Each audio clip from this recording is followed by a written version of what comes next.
Bonjour à tous. Frédéric Péchier condamné à la réclusion criminelle à perpétuité. La cour d'assises du Doubs a ce matin reconnu coupable l'ancien anesthésiste de 30 empoisonnements dont 12 mortels. Des faits qui se sont déroulés dans 2 cliniques de Besançon entre 2008 et 2017. La peine est assortie d'une période de sûreté de 22 ans. C'est ce qui avait été réclamé par le ministère public la semaine dernière. La défense, elle, avait plaidé l'acquittement. Les avocats de Frédéric Péchier ont d'ores et déjà annoncé qu'ils allaient faire appel. Lui était recherché depuis le 27 novembre et son évasion de la maison d'arrêt de Dijon en compagnie d'un complice. Le jeune homme de 19 ans a été interpellé ce matin à Marseille. Il doit être présenté à un juge dans la journée.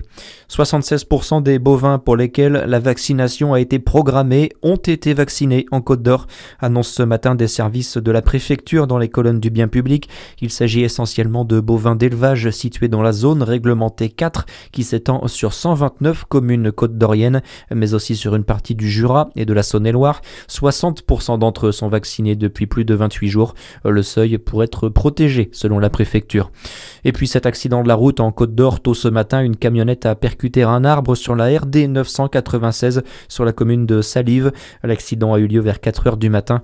Une personne a été désincarcérée du véhicule et transférée à l'hôpital en urgence absolue. Une plaque commémorative en hommage à Maurice et Josette Audin dévoilée hier à Besançon. La cérémonie s'est déroulée en présence du mathématicien et ancien député Cédric Villani.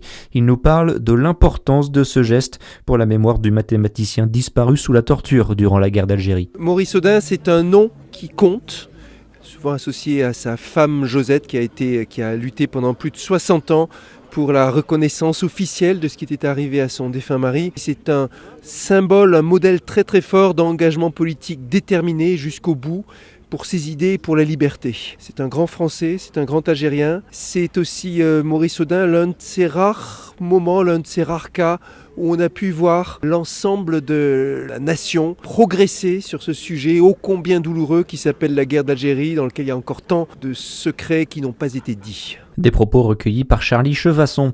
L'actualité en France, plus d'1 millier d'agriculteurs et plusieurs centaines de tracteurs à Bruxelles. Aujourd'hui, une mobilisation pour protester contre la politique agricole de l'Europe.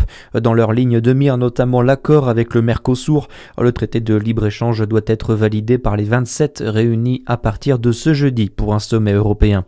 Et puis les sports, deuxième match de préparation hier soir pour les handballeuses de la JDA. Après avoir battu Palente la semaine dernière, les Dijonnaises ont enchaîné avec un deuxième succès contre Paris 92 27-25. Retour au championnat le 3 janvier maintenant après la trêve avec un derby face à Besançon. Voilà pour l'essentiel. Très bonne journée à tous sur Fréquence Plus.